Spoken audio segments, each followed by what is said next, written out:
नमस्कार students, good morning.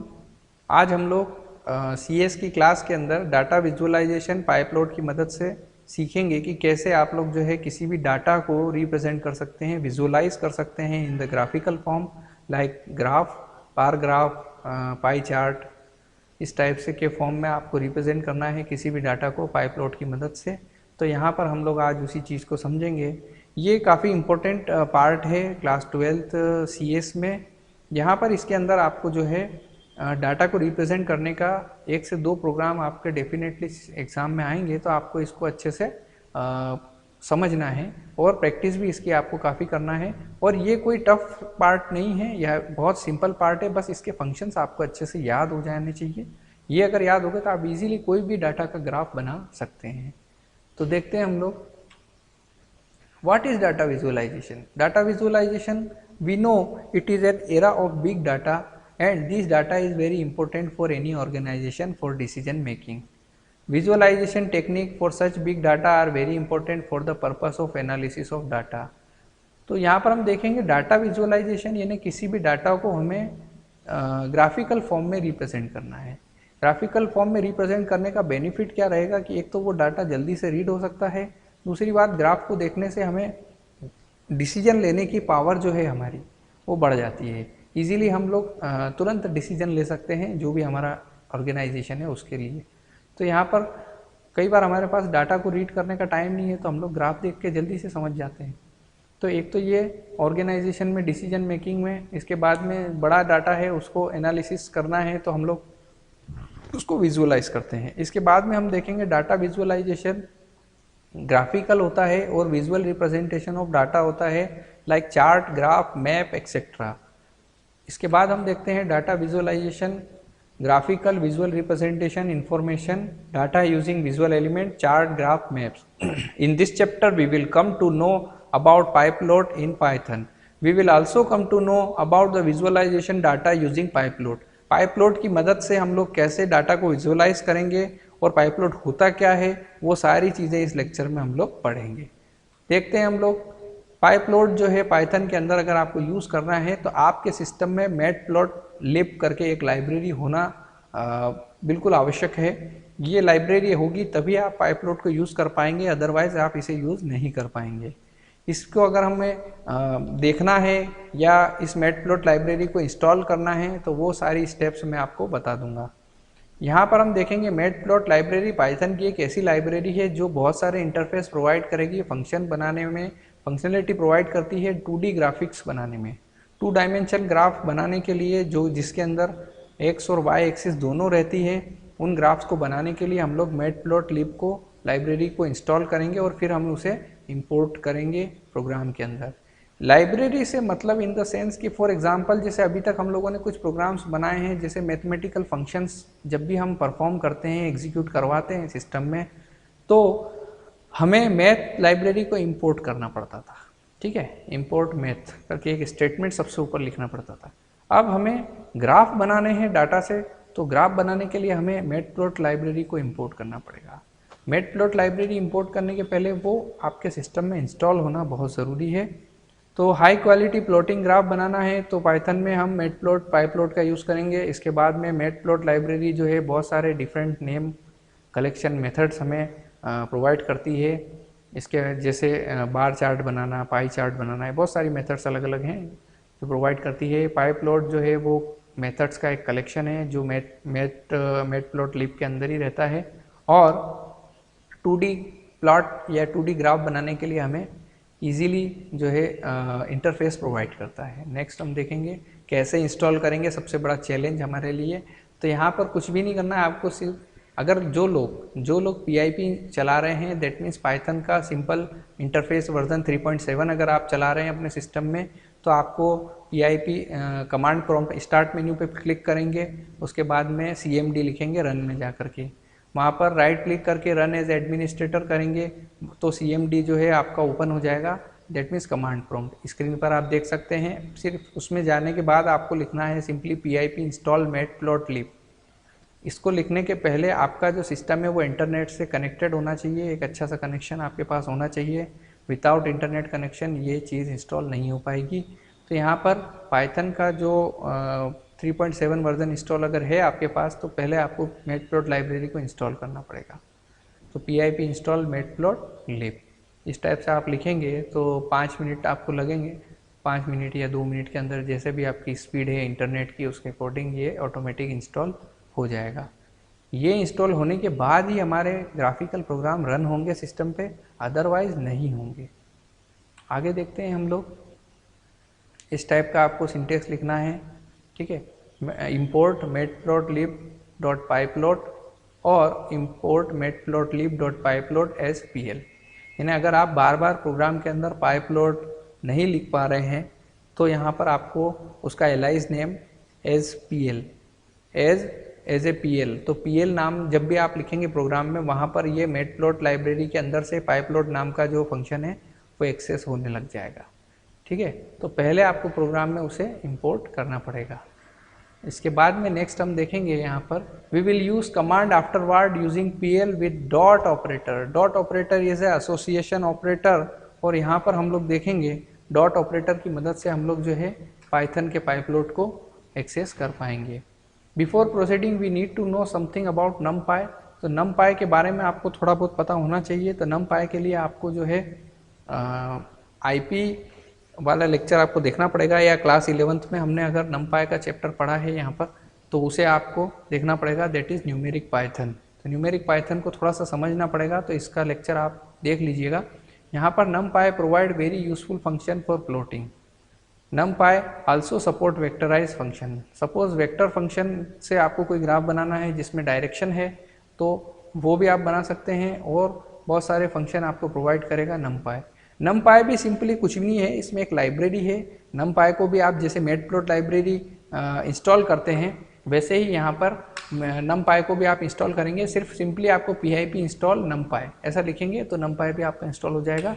और अगर आप जो है ये सारी चीज़ें नहीं करना चाहते हैं, आपको चाहिए कि नहीं मुझे कुछ भी नहीं पता, मुझे तो बस मेरे प्रोग्राम में मैं प्रोग्राम लिखूँ और रन हो जाए, तो इसके लिए आपको पाइथन जो 3.7 वर्जन है इसे हटाना है, या इसको आपको यूज़ नहीं करना है। इसकी जगह पर आपको एनाकोंडा जो इंस्टॉलर है उसे चला करके एनाकोंडा सॉफ्टवेयर को यूज़ करना पड़ेगा। उसके अंदर आप जाएंगे एनाकोंडा में तो स्पाइडर नाम का जो इंटरफेस है वो आपको ऑन करना पड़ेगा। वहाँ पर आपको ये सारी लाइब्रेरीज बाय डिफ़ॉल्ट मिल जाएगी, कोई इंस्टॉलेशन करने की ज़रूरत नहीं पड़ेगी। तो गूगल पे आप उसे सर्च कर लीजिए, या फिर जो मेरे वीडियोस हैं उनमें आप देख लीजिए कि कैसे हम लोग एनाकोंडा को इंस्टॉल करते हैं सिस्टम में और कैसे उसको यूज़ करते हैं। तो ये चीज़ अगर हो जाती है तो डाटा विजुअलाइजेशन बहुत ईजी हो जाएगा। सारी लाइब्रेरीज आपको एनाकोंडा इंस्टॉलर के अंदर आपको मिल जाएगी। 600 से 1 GB के लगभग इंस्टॉल होता है, और 20 से 25 मिनट लगते हैं उसको इंस्टॉल होने में, लेकिन एक बार इंस्टॉल हो गया तो पाइथन के सारे प्रोग्राम उसमें रन हो जाएंगे।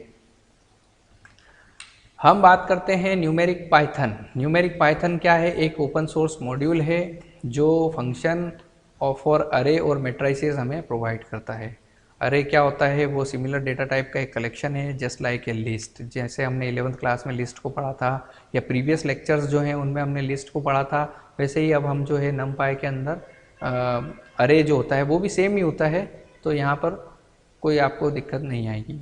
प्रोग्राम आपको बनाना है, सिंपल चेक करना है सबसे पहले तो कि numpy हमारे सिस्टम में है कि नहीं। तो आपको लिखना पड़ेगा इंपोर्ट, ये इंटरेक्टिव मोड में है, ठीक है। तो यहाँ पर आपको import numpy as a NP, जैसे ही आप इसको एंटर करते हैं, अगर वो होगा आपके सिस्टम में तो आपको जो है कोई भी एरर नहीं देगा। लेकिन अगर आपके सिस्टम में इंस्टॉल नहीं होगा तो कोई भी आपको रेड लेटर्स में आपको एरर मिल जाएगी। numpy अरे जो है वो 2 टाइप का होता है। 1 डायमेंशन अरे होता है जिसे वेक्टर या मल्टी डायमेंशन अरे भी बोलते हैं, है ना। यहाँ पर 2 डायमेंशन भी होता है जिसमें x और y एक्सिस दोनों ही रहते हैं। तो हम लोग यहाँ पर 1 डायमेंशन की पहले बात कर लेते हैं। तो आप देखेंगे numpy अरे में import numpy as a NP, सबसे पहले आपको ये लिखना है। इसके बाद numpy एज ए NP आपको प्रोग्राम में लिखना है। इसके बाद में लिस्ट, देखिए LST, ये फर्स्ट नहीं है, ये लिस्ट है। LST इक्वल टू, हमने एक लिस्ट बना दी, यहाँ पे डिफाइन कर दी, और उसके बाद में A1 में अब numpy की मदद से उसे डिस्प्ले करवाना है। तो NP किसको रिप्रेजेंट कर रहा है? numpy को।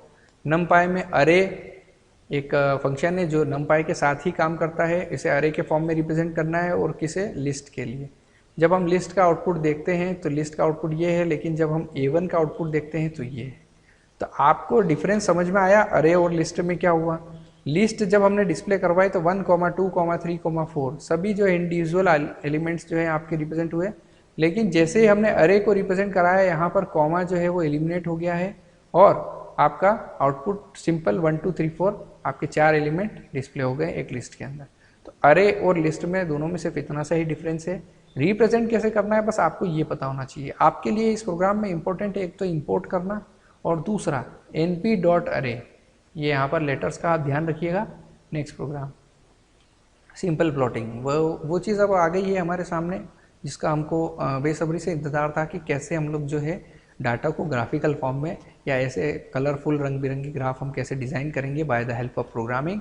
तो यहाँ पर बेसिक्स ऑफ सिंपल प्लॉटिंग हम देखेंगे। Graphical representation of compiled data is known as data visualization. Data visualization क्या होता है हम 2 बार पढ़ चुके हैं। चार्ट ग्राफ जो है वेरी इंपॉर्टेंट टूल है डाटा विजुअलाइजेशन में। जाहिर सी बात है कोई चीज़ अगर आप रिप्रेजेंट करेंगे तो चार्ट से ही करेंगे। Pyplot can be use for developing various type of graph in chart. अब यहाँ पर हमें जैसे नमपाई यूज़ कर रहे हैं वैसे ही मैटप्लॉट लाइब्रेरी का पाइपलोड भी हमें बहुत इंपोर्ट करना पड़ेगा प्रोग्राम में। अगर वो आप इंपोर्ट नहीं करेंगे तो आपका जो ग्राफ है वो नहीं बन पाएगा।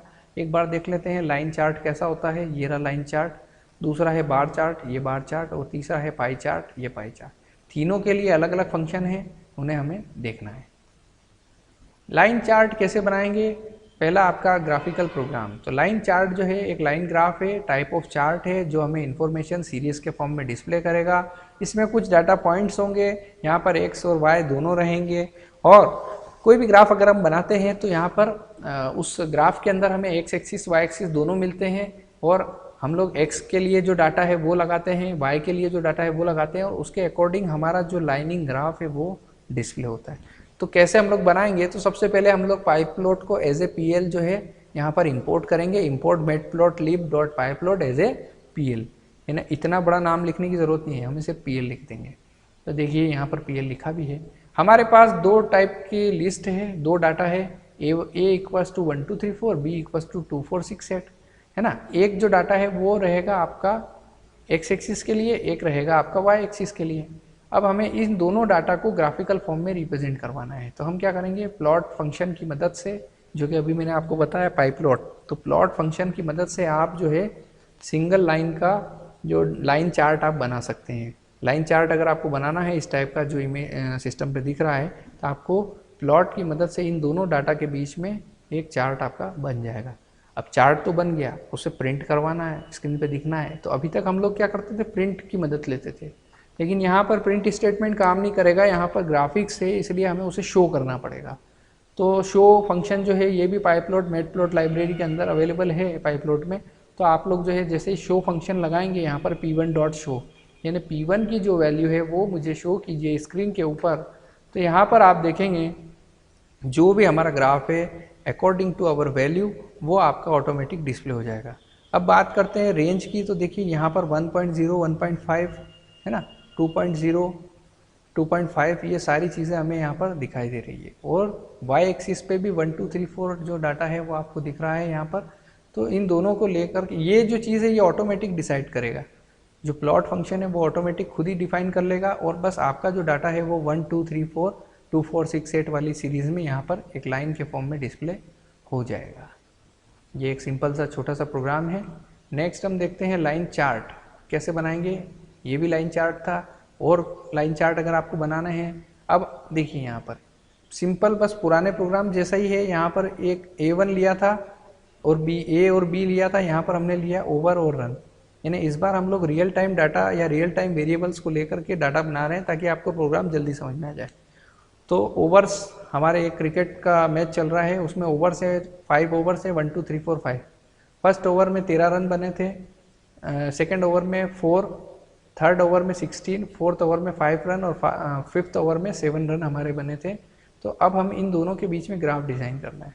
तो हम लोग सबसे पहले क्या करेंगे, ग्राफ डिज़ाइन करने के लिए वही सिंपल सा ओवर और रन के बीच में हम लोगों ने यहाँ पर जैसे बनाया था ना, वैसे ही ये लाइन हमने लिखी। लेकिन अब की बार हम चाह रहे हैं कि यहाँ पर ये देखिए एक्स एक्सिस के नीचे कोई भी लेबल नहीं है, वाई एक्सिस की तरफ लेबल नहीं है, तो इससे हमें ये पता नहीं चल पा रहा है कि ए कौन सा है और बी कौन सा है।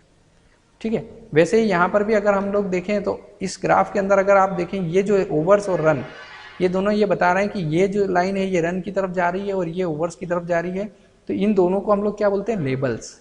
एक्स एक्सिस का लेबल है ओवर और वाई एक्सिस का लेबल है आपका रन।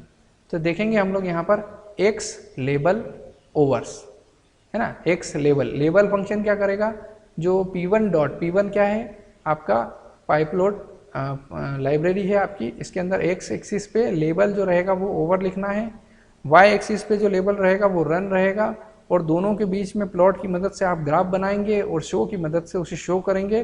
तो ये ग्राफ आपके सामने बिल्कुल स्क्रीन पर रेडी है और ऐसा कैसा ग्राफ आपके सिस्टम में भी रेडी हो जाएगा।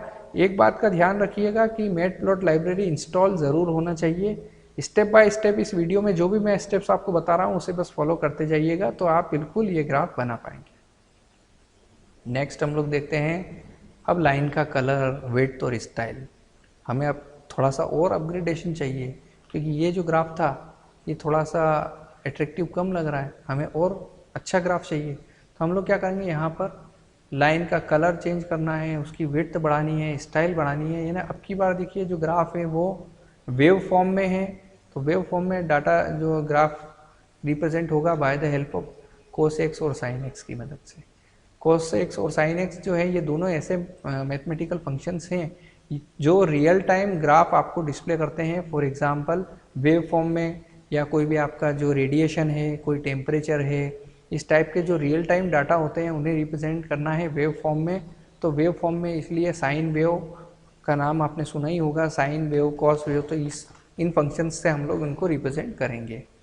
तो सिंपली मैटप्लॉट लाइब्रेरी में PL को इंपोर्ट कर दिया, numpy as a NP import किया है। इसके बाद में numpy में एक रेंज फंक्शन के थ्रू हम लोग ने एक टपल लिया है 0, 10, 0.1, 3 टाइप का डाटा है। अब देखिए आप लोग यहाँ पर ये जो रेंज फंक्शन है ये क्या करेगा, देखो इसमें 0 से लेकर, 0 क्या है, ये डाटा जो है 0 से चलेगा, that mean start point, and point, और ये है स्टेप। रेंज फंक्शन में मैंने आपको फॉर लूप के अंदर बताया भी था कि जो रेंज फंक्शन होगा स्टार्ट, स्टॉप और जो भी उसकी स्टेप्स है वो फॉलो करेगा।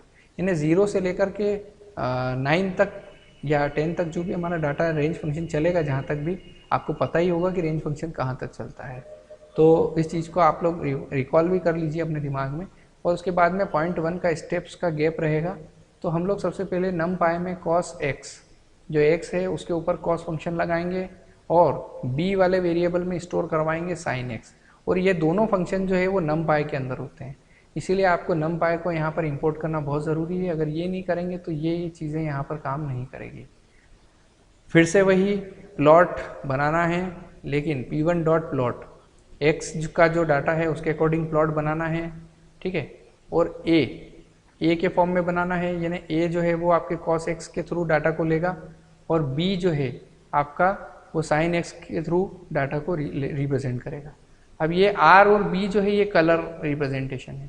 अगर ये आप नहीं लगाते हैं तो यहाँ पर ये जो ग्राफ बनेगा इसमें आपको ये पता नहीं चलेगा कि sin x से कौन सा बना है और cos से कौन सा ग्राफ बना है। तो हम लोगों ने यहाँ पर कलर के लिए आप सिर्फ सिंपली कॉमा लगा करके इन्वर्टेड कॉमा में आर और बी लिखेंगे। ये आर जो है रेड कलर को रिप्रेजेंट करेगा, बी जो है वो ब्लू कलर को रिप्रेजेंट करेगा। देखिए यहाँ पर जो ब्लू कलर है वो साइन एक्स का ग्राफ है और जो आर है वो कॉस एक्स का ग्राफ है।